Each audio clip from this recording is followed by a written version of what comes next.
आप जनरली देखेंगे तो जो कांग्रेस के बड़े लीडर्स हैं, उनका आपने देखा होगा राम मंदिर के टाइम भी ऐसे वक्तव्य आ जाते हैं कि जो एक एक धर्म विशेष के लिए उनका वो नहीं जाते हैं, राम सेतु हो मेरी या बात कुंभ सुनिए, कुंभ मेरी की बातों पे मेरी डुबकी बात लगाने वाली मेरी बात। बात सुनिए। मैं अयोध्या में राम मंदिर के दर्शन करने कई बार गया, लेकिन जब से नया मंदिर बना मैं नहीं गया। तो इसका मतलब ये थोड़ी है कि मैं राम को नहीं मानता। नहीं, मेरा एक ये कहना मेरी बात सुनिए, पब्लिकली उनके वो प्लेटफॉर्म मैं उन नेताओं के लिए बोल रहा हूँ जिनकी आप चर्चा कर रहे हैं। उन नेताओं का भी यही था पक्ष जो मैं कह रहा हूँ कि भई वो कई बार गए, पर इसके बाद नहीं गए। और इसका मतलब ये नहीं है कि इसका अर्थ ये नहीं कि वो राम को नहीं मानते। इसका अर्थ ये है कि जिस दिन भगवान ने हमें बुलाया, जिस दिन मेरी इच्छा में हुआ कि वहाँ जाना है, हम जाएँगे। पहले भी गए, अभी भी जाएँगे। पर ये किसी के राजनीतिक उसको तुष्ट करने के लिए, जो उनकी राजनीतिक किसी का अहम है, उस किसी नेता के राजनीतिक अहम को तुष्ट करने के लिए मैं बोलूँ कि हाँ, मैं भी तेरे साथ हो गया, ये मुझे पसंद नहीं है। तो आपको ये क्यों दिखता है कि कांग्रेस का कोई नेता नहीं गया? आपको ये दिखना चाहिए कि भारतीय जनता पार्टी के बड़े नेताओं ने उसको अपना राजनीतिक अहम बनाया और दूसरों को वहाँ आने पर नीचता मतलब ये दिखाया कि तुम छोटे हो, हमने बोला तब तुम आए। ये भावना जो है ना, देखिए मेरी बात सुनिए, इसमें शक है कि मैं हिंदू हूँ? नहीं, कोई शक नहीं ना? अब अगर आप मुझे कहें, ज़ोर से आप मुझे बोलें कि आप बोलो कि मैं हिंदू हूँ, अगर आप मुझे ये कहें कि बोलो कि मैं हिंदू हूँ, तो मैं क्या कहूँगा? मैं क्या कहूँगा? मैं नहीं बोलता। मैं मेरी मर्ज़ी का हिंदू हूँ, तुम्हारे बोलने से थोड़ी हिंदू हूँ। यही कहूँगा ना?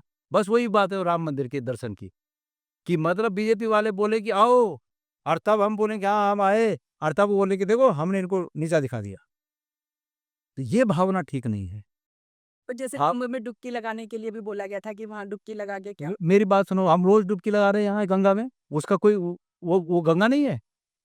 गंगा का कैचमेंट इलाका, हम तो वो सौभाग्यशाली लोग हैं कि हम गंगा जल पीते हैं, गंगा जल से नहाते हैं, गंगा जल में डुबकी लगाते हैं रोज़। बिल्कुल। हम वो सौभाग्यशाली लोग हैं। पूरी गंगा का कैचमेंट इलाका पूरा गढ़वाल है।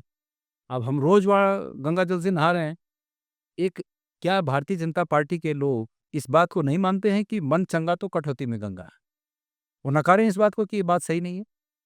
तो हमारा मन चंगा है, इसलिए हम रोज़ जो नहाते हैं हम उसको गंगा जल ही मानते हैं, गंगा जल ही है। तो हमें तो कोई, और जिस दिन ऐसी वक़्त नौबत आएगी, जिस दिन ऐसा वक़्त आएगा कि हमें लगेगा कि हमें जाना चाहिए वहाँ, हम हाँ, जाएँगे। कोई देखिए, मेरा तो जहाँ तक पर्सनल मामला है, मैं तो ये मानता हूँ कि धार्मिक आस्था के जो पर्व हैं, लोग उनमें जाते हैं, अच्छी बात है।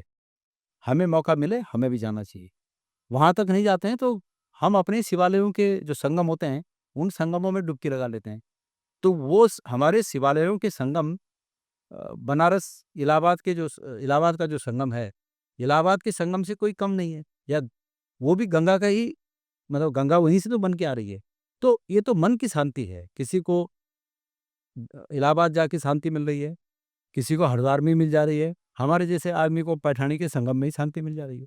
तो ये तो मन के ऊपर है। और मैं आपको बताऊँ, मैं यकीन के साथ कह सकता हूँ कि परमात्मा के जितना करीब मैं पैठानी में डुबकी लगाने वाला आदमी, पैठानी के इंद्रेश्वर महादेव के संगम में डुबकी लगाने वाला आदमी, परमात्मा के जितने करीब मैं अपने को पाता हूँ, मुझे शक है इस बात का कि गंगा में बड़े टीवी शो के साथ, तामझाम के साथ डुबकी लगाने वाले लोग भगवान से उतना करीब अपने को पाते हों, मुझे शक है इस बात में। तो ये बात है। नहीं, दरअसल आपने बोला ना कि कांग्रेस को उन्होंने एक पार्टी इस तरह से घोषित कर दिया, तो वो ये चिपका उन्होंने चिपकाया, लेकिन लेकिन सी देखिए मेरी बात सुनिए, मेरे सामने कोई किसी धर्म का हो, उसके साथ अन्याय हो रहा होगा, बोलेंगे। तो मैं चुप नहीं रह सकता। ये कांग्रेस की मूल प्रवृत्ति है।